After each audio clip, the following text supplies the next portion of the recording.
Di Pesarian atau tempat makam para sunan, tempat 9 wali selalu ada sumur. Bahkan di Kudus ada sumur Pitu, 7 mata air sumurnya. Lalu dalam dongeng cerita folklore dari mulut ke mulut dikatakan bahwa para sunan sewaktu mengislamkan Nusantara itu tidak dengan berperang atau terjadinya tumpah darah. Namun mereka menggunakan kekuatan ekonomi, berdagang, dan memiliki emas. Tersebut kisah yang dicatat dalam suluk linglung Pangeran Wijil bahwa para sunan itu menyendok tanah di dekatnya yang kemudian hari jadi sumur. Sebenarnya para sunan itu mengambil tanah tersebut lalu sebagai bahan untuk membuat harta dalam tanda petik. Apa yang mereka lakukan setelah itu? Mereka lakukan adalah memberi air dan merendamnya lalu diletakkan ke dalam kendi. Selang beberapa hari cairan tadi dipisahkan dan tanah tersebut dibakar menjadi solid. Dan benda yang dibakar tersebut merupakan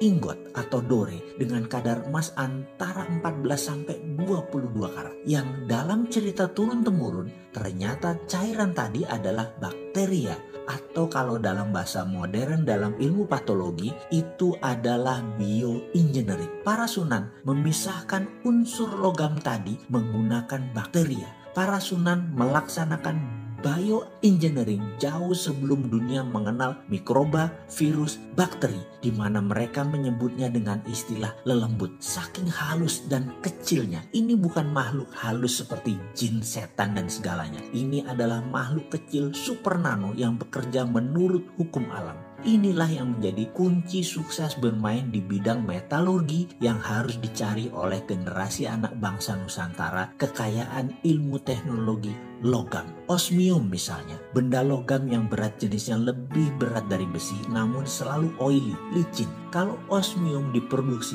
dibuat untuk benda yang rotating berputar seperti turbin, jet engine, baling-baling propeller kapal laut, maka pelumas olinya hanya perlu 10% saja kebutuhannya. Mesin menjadi lebih baik performanya dengan perawatan yang rendah. Dunia aviasi dan dunia maritim bisa maju 3 kali lipat dari sekarang dan osmium itu banyak di bumi Nusantara. Palladium yang lebih kempling mengkilat, lebih ringan dari platinum, tapi lebih kuat mutunya akan membuat dunia kesehatan seperti laser, heavy duty, permesinan, transportasi, drone akan menjadi sangat murah. Rhodium lain lagi bisa minus resisten pengantarnya hingga alat komunikasi bisa lompat menjadi 6G, 7G, bahkan 10G. Lebih cepat lagi data tertransfer. Thorium membuat listrik tenaga nuklir tidak lagi berbasis uranium yang berbahaya. Membuat biaya listrik berbasis minyak bumi, batu bara menjadi kemahalan karena dengan thorium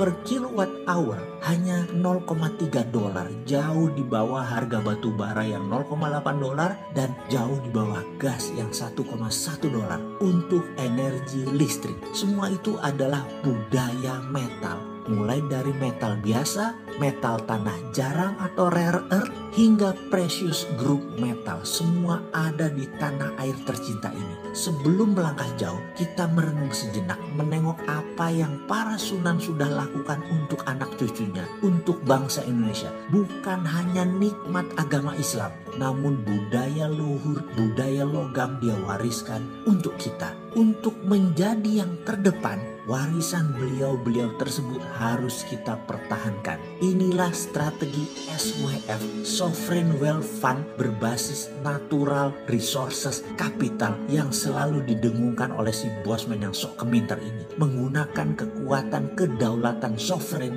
natural resources untuk menjadi alat tawar kepada negara lain. Bukan menjadi pengemis minta-minta pinjaman seakan-akan kita ini miskin. Sekali lagi, sejarah sudah mengingatkan, wahai pejabat, rajin-rajinlah baca sejarah dan menengok kekuatan bangsa sendiri. Semua tersedia, semua tinggal dipakai. Masih gak ngerti juga ya SWF ilmunya para sunan ini ya?